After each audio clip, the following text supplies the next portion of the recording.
Assalamualaikum warahmatullahi wabarakatuh.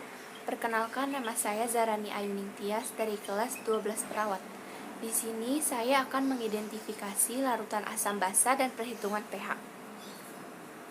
Teorinya, salah satu reaksi kimia yang terjadi dalam suatu zat adalah reaksi asam basa antara larutan dengan berbagai indikator yang menimbulkan perubahan warna pada indikator sehingga dapat diidentifikasi suatu larutan tergolong larutan asam kuat, asam lemah, basa kuat, dan basa lemah atau larutan netral.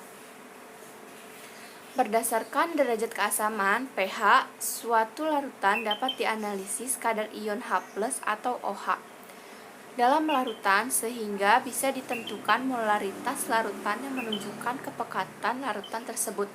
Semakin kecil pH, maka asam semakin kuat. Semakin besar pH, maka semakin kuat basa. pH 7 netral, pH 8-12 basa.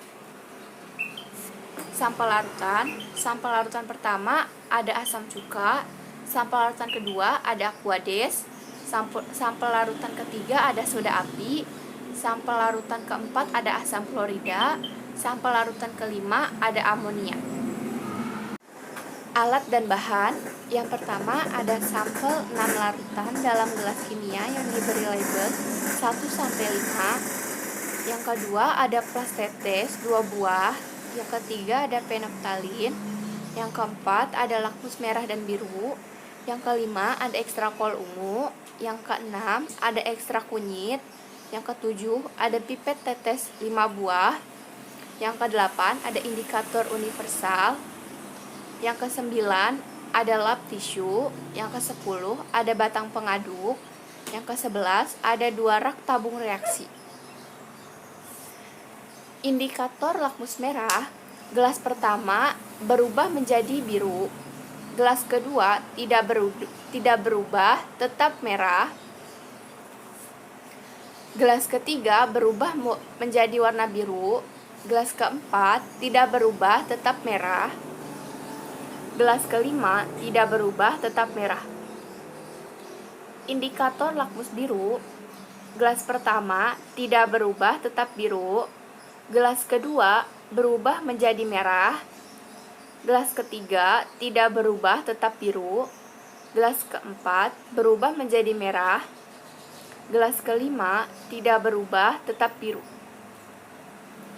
Indikator alam kunyit, tabung pertama berubah menjadi kuning pekat, tabung kedua tidak berubah, tetap kuning, tabung ketiga berubah oranye pekat, tabung keempat kuning tidak pekat, tabung kelima kuning tidak pekat.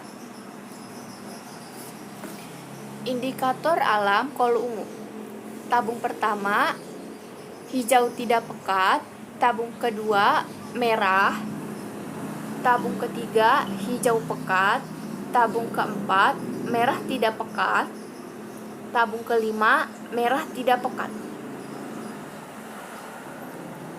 Mengukur pH. Larutan pertama itu pH-nya 8. 8 itu termasuk basa. Larutan kedua pH-nya 1 termasuk asam.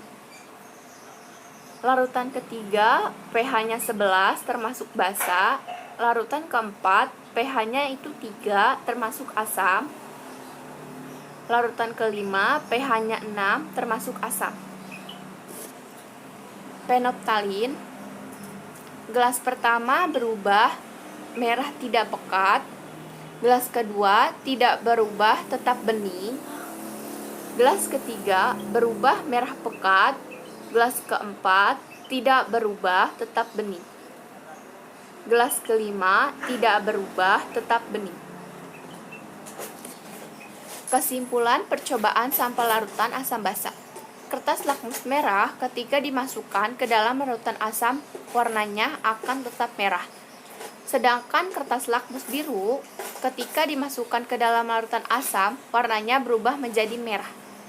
Kertas lakmus merah ketika dimasukkan ke dalam larutan basa warnanya berubah menjadi biru. Sedangkan kertas lakmus biru dimasukkan ke dalam larutan basa warnanya akan tetap biru. Kertas lakmus merah ketika dimasukkan ke dalam larutan netral, warnanya akan tetap merah. Sedangkan kertas lakmus biru jika dimasukkan ke dalam larutan netral, warnanya akan tetap biru. Larutan nomor 2, 4, dan 5 itu asam. Yang sangat kuat asamnya adalah larutan nomor 2, yaitu pH-nya 1. Larutan nomor 1 dan 3 itu basa. Yang sangat kuat basanya adalah larutan nomor 3, yaitu pH-nya 11. Teori asam basa. Teori Arrhenius, larutan asam dan larutan basa merupakan larutan elektrolit karena dapat menghantarkan arus listrik yang mengandung ion positif dan ion negatif. Teori Lewis, suatu zat yang mempunyai kecenderungan menerima pasangan elektron dari basa. Contoh beberapa asam Lewis adalah SO3, BF3, maupun AIV3. Basa menurut Lewis adalah zat yang dapat memberikan pasangan elektron. Zat yang terkandung dalam ekstrak kol ungu. Ekstrak kol ungu mengandung zat warna pada tumbuhan berupa senyawa antosianin.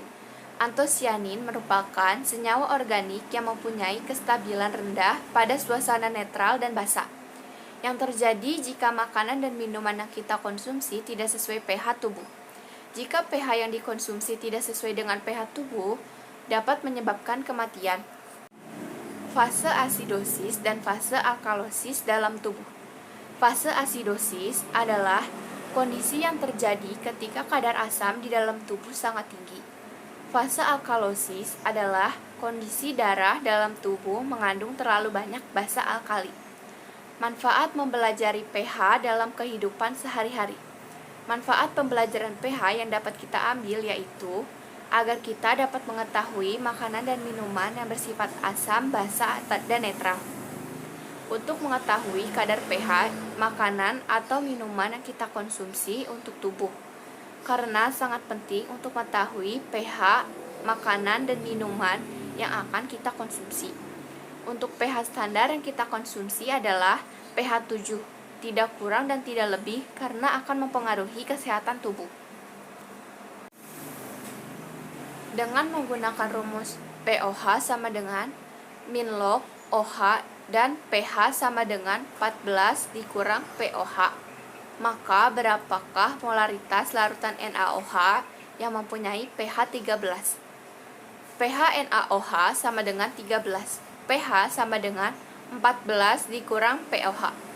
POH sama dengan 1. POH sama dengan 14 dikurang 13 sama dengan 1. pH sama dengan min log OH.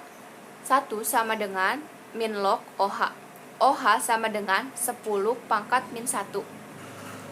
Basa mol sama dengan OH sama dengan M dikali rad.